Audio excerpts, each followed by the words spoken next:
क्या आप भी जमीन खरीदना चाहते हैं लेकिन जेब में उतने पैसे नहीं? तो चिंता मत करिए, आज हम आपको बताएंगे कि कैसे आप बिना किसी टेंशन के अपने सपनों का प्लॉट खरीद सकते हैं। ये सच है कि जमीन के दाम चीते की रफ्तार से बढ़ रहे हैं, लेकिन लैंड परचेज लोन की मदद से आप आसानी से जमीन खरीद सकते हैं। तो चलिए शुरू करते हैं और सबसे पहले समझते हैं कि लैंड परचेज लोन आखिर होता क्या है। दोस्तों, ये एक ऐसा लोन है जिसके जरिए आप जमीन खरीद सकते हैं और उसकी कीमत को किश्तों में चुका सकते हैं। दरअसल ये लोन भी होम लोन की तरह एक सिक्योर्ड लोन होता है, लेकिन इसमें ब्याज दरें थोड़ी ज्यादा होती हैं। देश के ज्यादातर बैंक और एनबीएफसी जैसे HDFC, SBI, ICICI, PNB housing finance और एलआईसी हाउसिंग फाइनेंस ये लोन देते हैं। इस लोन से आप किसी भी प्लॉट की कीमत का 80 से 85% तक फंडिंग पा सकते हैं। बाकी रकम आपको खुद लगानी होगी। तो चलिए अब नजर डालते हैं इस लैंड लोन की कुछ खास बातों पर। दोस्तों, सबसे पहली बात तो ये लोन सिर्फ जमीन खरीदने के लिए है। अगर आप उस प्लॉट पर घर बनाना चाहते हैं तो उसके लिए आपको अलग से कंस्ट्रक्शन लोन लेना होगा।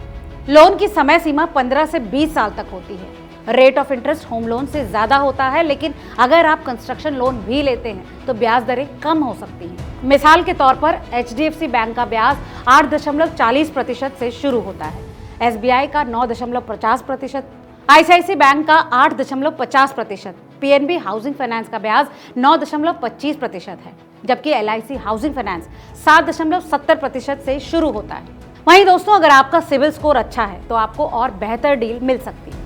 अब सवाल आता है कि लैंड लोन कौन ले सकता है? तो आपको बता दें कि इसके लिए आपकी उम्र 21 से 65 साल के बीच होनी चाहिए। आपके पास स्टेबल इनकम होनी चाहिए। अगर आप सैलरीड हैं तो मिनिमम 10,000 रुपए प्रति महीने की इनकम जरूरी है।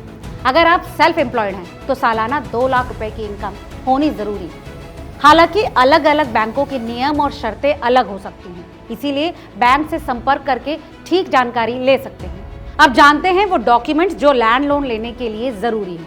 दोस्तों, आइडेंटिटी प्रूफ, आधार कार्ड, पैन कार्ड या फिर कोई दूसरे वैलिड पहचान पत्र। इसके अलावा एड्रेस प्रूफ, राशन कार्ड, बिजली पानी का बिल या फिर लीज एग्रीमेंट, इनकम प्रूफ, पिछले 6 महीने की बैंक स्टेटमेंट, सेल्फ एम्प्लॉयड के लिए लेटेस्ट इनकम टैक्स रिटर्न या फिर असेसमेंट। जमीन से जुड़े डॉक्यूमेंट्स में लैंड टैक्स रसीद, टाइटल डीड और बैंक द्वारा मांगे गए अन्य डॉक्यूमेंट्स। दोस्तों, अगर आप भी जमीन खरीदने के लिए लोन अप्लाई करने की सोच रहे हैं तो इन सभी डॉक्यूमेंट्स को तैयार रखें ताकि लोन प्रोसेसिंग में कोई देरी न हो। अब फटाफट जानते हैं वो टिप्स जो कि आपको लोन लेने में मदद कर सकती हैं। अपना सिबिल स्कोर चेक करें। अच्छा स्कोर आपको कम ब्याज दरें दिला सकता है। अलग अलग बैंकों के रेट ऑफ इंटरेस्ट और शर्तों को कंपेयर करें। अगर आप भविष्य में उसी प्लॉट पर घर भी बनाना चाहते हैं तो कंस्ट्रक्शन लोन के साथ पैकेज डील लें। इससे आपको कम रेट ऑफ इंटरेस्ट का फायदा मिल सकता है। तो दोस्तों, अब तो आप समझ गए होंगे कि जेब में पैसे नहीं होने के बावजूद आप लैंड परचेज लोन की मदद से अपनी पसंदीदा जमीन खरीद सकते हैं। अगर आपको ये इन्फॉर्मेशन पसंद आई हो तो वीडियो को लाइक करें और अपने दोस्तों के साथ शेयर करना न भूलें। और हाँ, अगर आपके भी कोई ऐसे सवाल हो तो हमें कमेंट सेक्शन में ज़रूर पूछें। हम कोशिश करेंगे कि अगली वीडियो में आपके सवालों का जवाब दे सकें।